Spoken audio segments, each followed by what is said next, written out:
Jugó, venció, meó, perdió.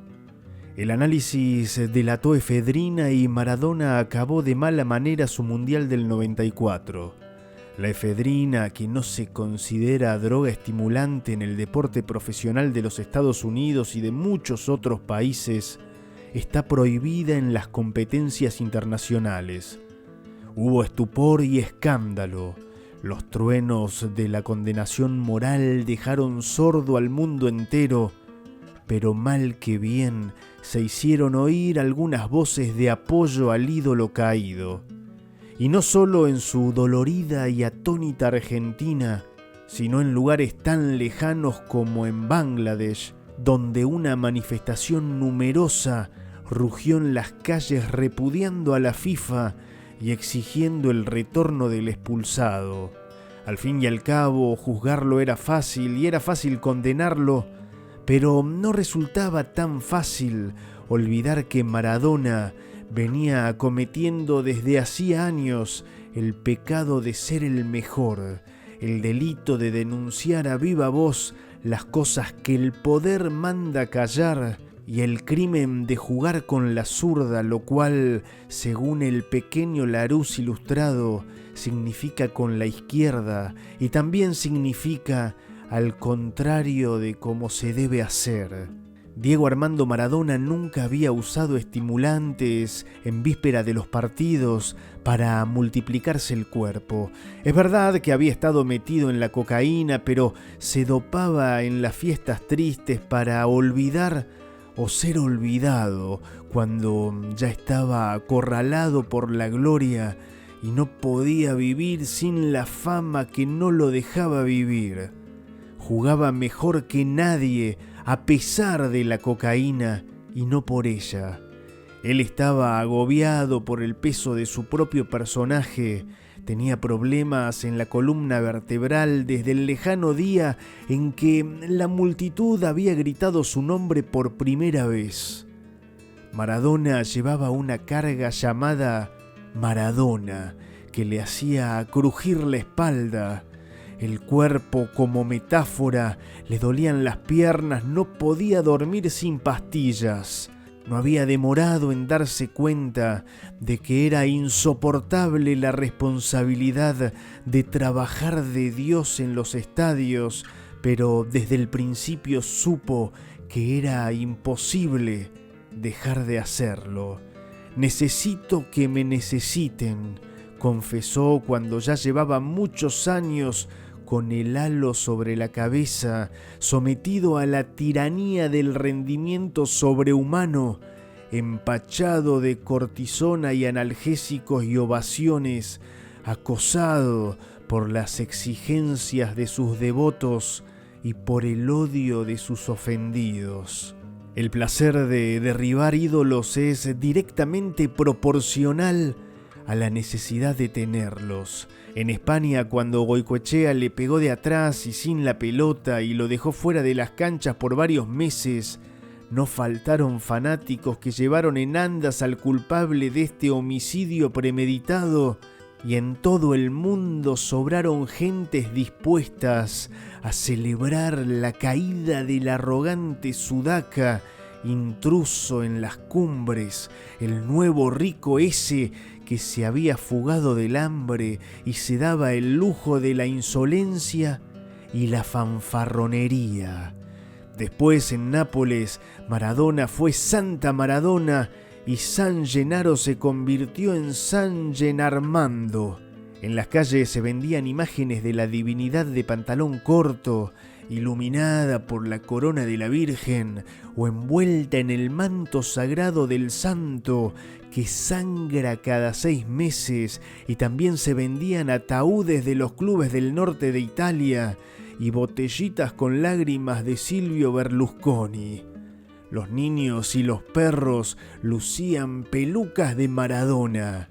Había una pelota bajo el pie de la estatua del Dante y el Tritón de la Fuente vestía la camiseta azul del Club Nápoles.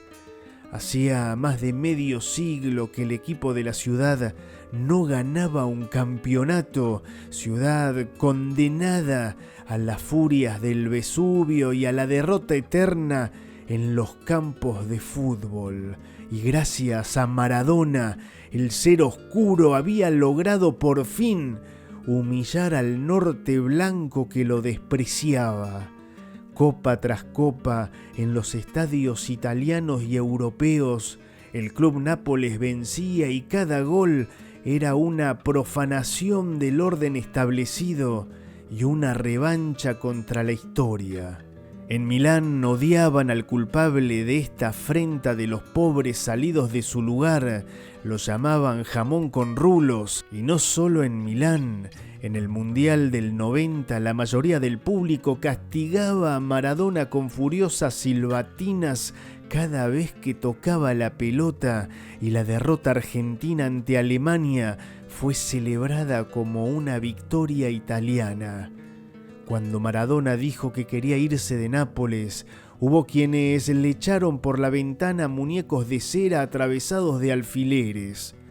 Prisionero de la ciudad que lo adoraba y de la camorra, la mafia dueña de la ciudad, él ya estaba jugando a contracorazón, a contrapié, y entonces estalló el escándalo de la cocaína. Maradona se convirtió súbitamente en Maracoca, un delincuente que se había hecho pasar por héroe. Más tarde, en Buenos Aires, la televisión transmitió el segundo ajuste de cuentas de tensión en vivo y en directo, como si fuera un partido, para deleite de quienes disfrutaron el espectáculo del rey desnudo que la policía se llevaba preso. Es un enfermo, dijeron. Dijeron, está acabado, el Mesías convocado para redimir la maldición histórica de los italianos del sur había sido también el vengador de la derrota argentina en la Guerra de las Malvinas mediante un gol tramposo y otro gol fabuloso que dejó a los ingleses girando como trompos durante algunos años, pero a la hora de la caída el pibe de oro no fue más que un farsante pichicatero y putaniero. Maradona había traicionado a los niños y había deshonrado al deporte. Lo dieron por muerto. Pero el cadáver se levantó de un brinco. Cumplida la penitencia de la cocaína, Maradona fue el bombero de la selección argentina que estaba quemando sus últimas posibilidades de llegar al Mundial 94. Gracias a Maradona llegó, y en el Mundial Maradona estaba siendo otra vez, como en los viejos tiempos, el mejor de todos cuando estalló el escándalo de la efedrina. La máquina del poder se la tenía jurada, él le cantaba las 40 y eso tiene su precio. El precio se cobra al contado y sin descuentos, y el propio Maradona regaló la justificación por su tendencia suicida a servirse en bandeja en boca de sus muchos enemigos y esa irresponsabilidad infantil que lo empuja a precipitarse en cuanta trampa se abre en su camino. Los mismos periodistas que lo acosan con los micrófonos le reprochan su arrogancia y sus rabietas y lo acusan de hablar demasiado. No le falta razón, pero no es eso lo que no pueden perdonarle. En realidad no les gusta lo que a veces dice.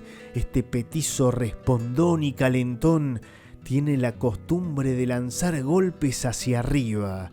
En el 86 y en el 94, en México y en Estados Unidos, denunció a la omnipotente dictadura de la televisión que estaba obligando a los jugadores a deslomarse al mediodía, achicharrándose al sol, y en 1001 ocasiones más, todo a lo largo de su accidentada carrera, Maradona ha dicho cosas que han sacudido el avispero. Él no ha sido el único jugador desobediente, pero ha sido su voz la que ha dado resonancia universal a las preguntas más insoportables. ¿Por qué no rigen en el fútbol las normas universales del derecho laboral?